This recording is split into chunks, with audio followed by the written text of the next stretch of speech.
avec toi, gros, c'est pas carré, gros, t'es paré comme le zèbre. Je peux pas faire confiance à tout le monde, demande à Mère, O et O Z. On sait qui peut venir t'arroser, on sait comment on fait l'océan. On sait y'a qui sur la moto, les paniers, ils dorment à l'hôtel ici. Fico bip bip, ouais, ça vient de commencer. C'est les cités, ça prend pas la serre. Vas-y, c'est parti. Négro, je vois tout comme Fico. J'équipe, c'est parti pour une petite vidéo actu du lundi. L'équipe, par commencer cette petite vidéo actu du lundi, on a Esprit Noir qui a annoncé son retour pour le 13 octobre. Et c'est officiel, il l'a annoncé sur les réseaux. Donc en gros, Esprit Noir est de retour le 13 octobre. Ça va être une dinguerie. Ensuite, lors de son passage dans l'émission Popcorn, il y a Soso Manes qui a parlé de Twitter. Et il a expliqué pourquoi il était plus dessus, tu vois, par rapport aux critiques, etc.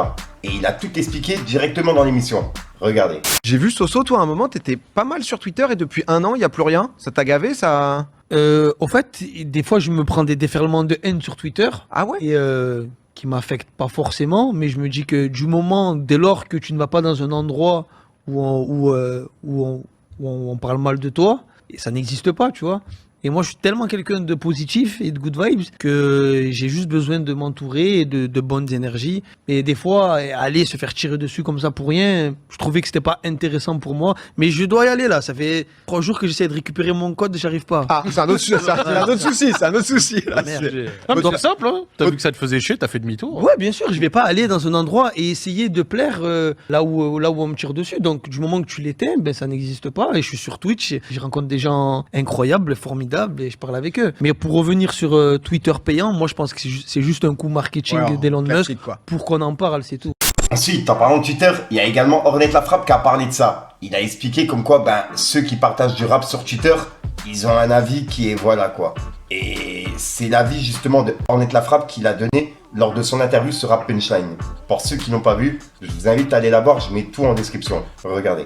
On s'est beaucoup fait berner par Twitter. Waouh, masterclass, poulet, nanana. Frérot, t'écoutes l'album, il pue sa mère. Franchement, le dernier où je me suis pas fait berner, c'est Freeze.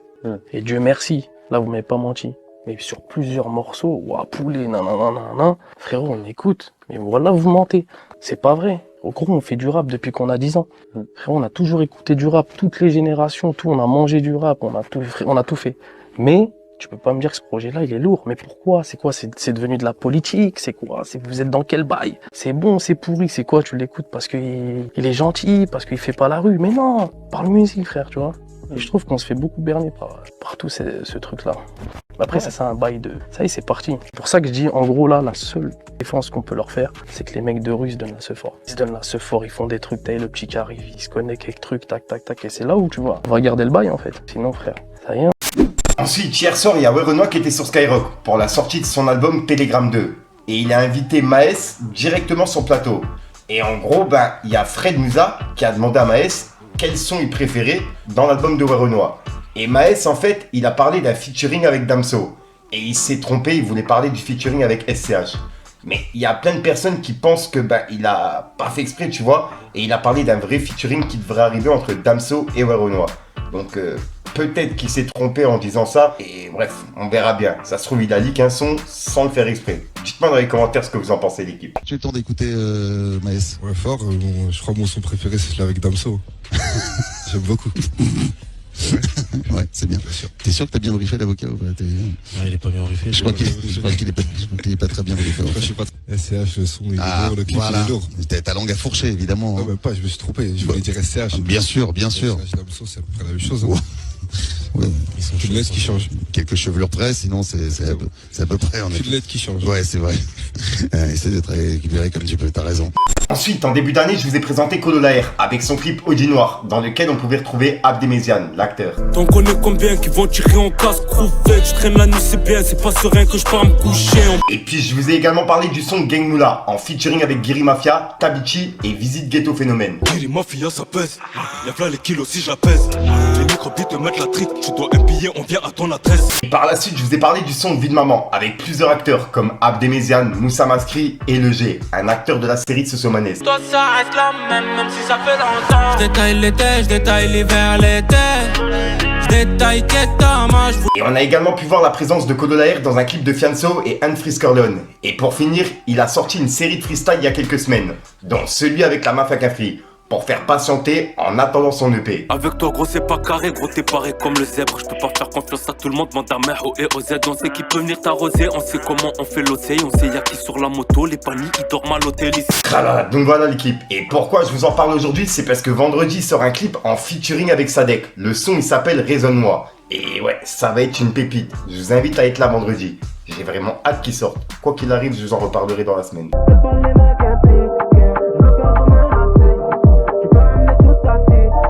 Ensuite, on va aller voir du côté de Booba, puisqu'il y a quelques jours, je vous ai dit comme quoi il y avait un 7 à 8 qui était prévu sur Dylan Thierry. Et en gros, le 7 à 8, il a eu lieu hier soir sur TF1. Et ben là, en fait, il y a Booba justement qui a réagi à un article qui a été mis sur BFM TV. Par rapport à ça, justement, on peut voir que c'est écrit « Booba nous a tué le business ». Et en gros, ben, ça disait « influenceur, la fin d'une époque ». Et Booba, il a dit « ça va leur faire du bien de travailler comme tout le monde ». Et juste après, il a piqué Dylan Thierry. Il a dit « ça sent le Gigi Day 2 ».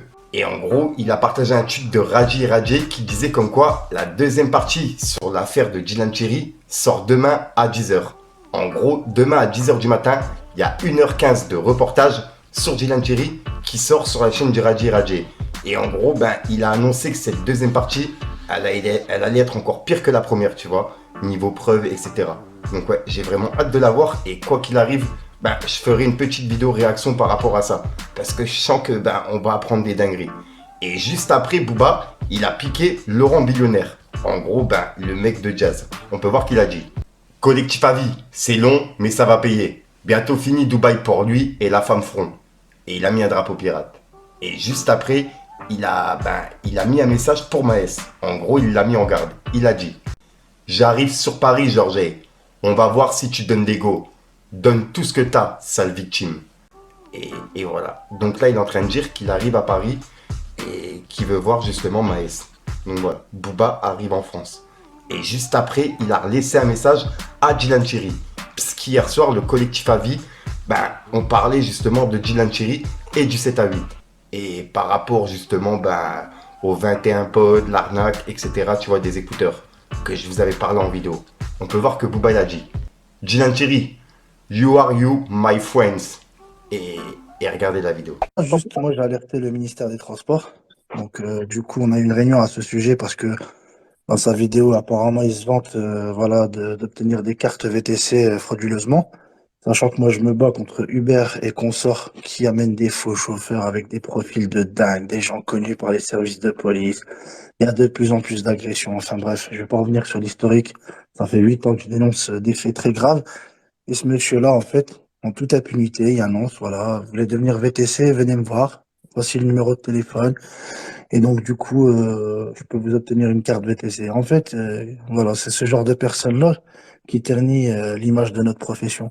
Et donc, moi, j'ai alerté et je dépose aussi plainte contre lui. J'attends juste parce que j'ai fait une pré-plainte en ligne, donc j'attends un rendez-vous. Mais la structure syndicale va déposer plainte contre ce monsieur, ouais. Parce que c'est très grave ce qui se passe. C'est pas normal que ce monsieur-là, voilà, propose des cartes professionnelles alors que c'est totalement interdit. Voilà pour l'information. Bah, de toute façon, il propose des permis de conduire aussi. Enfin, il propose des permis, il propose tout Ouais, genre de moi pièces. je Voilà. parle du cas des VTC. Hein. Attention, moi je sais qu'il propose des permis de conduire, mais là, entre autres, là il parle de carte professionnelle. Donc là, c'est dans mes compétences en tant que secrétaire général d'une structure nationale. Il est de mon devoir de porter plainte contre ce genre d'énergumène, sachant que la vidéo a déjà été transmise au ministère des Transports. Donc Madame Par-dessus, qui est conseillère sociale, est avertie déjà. On aura une réunion, sûrement un retour de la DGITM très prochainement à ce sujet, mais c'est très grave. Donc voilà, moi je peux pas laisser passer ça. Pardon, je vous interromps juste 2 secondes. Je vais y aller. Je voulais juste vous remercier encore une fois tous de m'avoir aidé dans ce reportage. Merci. Et je suis désolée si ça a été un peu court et voilà, je m'en excuse, mais je vous remercie parce que pour moi, a été fait. même si c'est quelques minutes, c'était quand même important que vous soyez dans ce sujet. Merci beaucoup, Julien. Merci. Merci à tous. À bientôt. Au revoir. Au revoir. Ensuite, avant-hier, on a parlé de MHD, comme quoi il a été condamné à 12 ans de prison ferme pour le meurtre de Louis K. Et je vous ai fait 2 vidéos justement qui retracent un petit peu ce qui s'est passé pendant le procès. Et en parlant du procès, il y a les avocats de MHD qui sont sortis du silence après le verdict du dernier jour de procès. Et pour ceux qui n'ont pas vu la vidéo, elle est en train de tourner un petit peu partout. Donc tenez, regardez. S'il vous plaît, cette décision. Écoutez, je pense que pour le moment, il y aura pas de réaction dans l'immédiat parce que voilà, il est tard, on est très fatigué, et on est très sonné et il faut qu'on fasse le point, il faut qu'on prenne connaissance de la feuille de motivation. Voilà, donc pour le moment, c'est très difficile de faire un commentaire à chaud après ce qu'on vient de vivre. On a vu la détresse de la famille en sortant qui semblait très choquée par cette décision. Ouais, ça se comprend, bien sûr. Oui, ça se comprend. Vous la comprenez, vous, j'imagine, non? Comment vous avez réagi quand vous avez entendu cette décision? Si vous voulez, nous on s'est battus, donc voilà, je vous dis, c'est pas tellement le moment d'avoir une réaction ce soir. Merci. Bonsoir, est-ce qu'on peut avoir une réaction sur la décision de ce soir, s'il vous plaît? Nous, on défend quelqu'un qui a été acquitté. Ouais. Donc, la réaction, c'est 4 ans de détention provisoire, au cours desquels nous avons plaidé dans le vide. Ce qui démontre quand même que lorsque une cour d'assises prend son temps pour examiner la situation de quelqu'un, eh bien, il est possible que la vérité jaillisse. Et concernant la personne qu'on défendait, il est désormais établi que celui-ci était innocent des faits pour lesquels il était accusé. Ce qui démontre quand même que une vidéo peut être extrêmement trompeuse. Pendant 4 ans, on nous a dit que la vidéo disait la vérité. La cour d'assises a une autre opinion. Et cette opinion, maintenant, elle fait foi. Voilà, nous sommes, pour nous, très satisfaits de cette décision, mais que chacun puisse réfléchir un moment ou un autre sur, comment dirais-je, le fait qu'on puisse maintenir pendant 4 ans une personne innocente en détention sur la foi de rumeurs et du nombre sur une vidéo. Voilà. Comment réagit votre client quand il a pris cette décision? Alors déjà, je voudrais vraiment souligner que les dernières paroles de celui que j'ai eu l'honneur de défendre a été ses dernières paroles, d'avoir de la plus grande compassion pour les victimes, mais il est innocent. Voilà, on ne répare pas une injustice, qui est la pire des injustices, de perdre un enfant, par une autre injustice qui est d'incarcérer une personne innocente. Voilà, donc les choses sont revenues à leur exacte place et Monsieur Karamoko est désormais innocent. Voilà. Merci. Donc voilà l'équipe, c'est tout pour cette petite vidéo actu. Dites-moi vous ce que vous en pensez dans les commentaires et n'hésitez pas à mettre un petit pouce bleu pour soutenir le référencement. Et si jamais vous n'êtes pas abonné, je vous invite à activer la petite cloche l'équipe. Si les petits ils ont pas de cœur mais au fond ils ont un bon fond. Je leur mets une peine à 2 bougies, au final ils finissent au franc. Ils veulent un douce un Beretta mais très peu ils te la mettent au fond. Mais très peu ils te la mettent au front. T'es une pute, ben appelle ton ref. C'est tendu c'est Marseille bébé comme Raco, comme Belon mon S au charbon. Pas besoin de formation, quand on perd on l'a bien mauvaise quand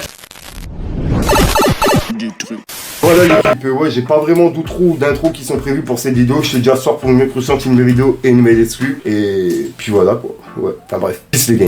Dans ma tête ça suit pas, je veux anticiper. J'ai vu que l'humain me plaît pas, je me suis dissipé. L'hiver j'enfile le cache-nez, je fais que débiter. J'en ai fait des passes D, je traîne qu'avec des vrais. Des millions et millions bloqués dans ma tête. Des visions de litrons, je veux pas que ça s'arrête. Ils font tous les bandits mais n'ont rien compris. Il suffit d'une bastos pour t'enlever la vie. On sait c'est quoi la pure, comment la vendre, comment la couper. Et ça depuis petit peu déterminé à tous les crayables. J'étais là quand j'y caillais, je voulais jouer, j'ai pris un karma. Solo dans le carré, je finis ma soirée sous canard. Bandita elle est abonnée, fait jamais ses soirées. Pas compliqué, elle veut un mec fortuné. Lui il a faim d'elle, il sait qu'il va la tartiner. Puis il s'attache, elle repart avec ses lovés.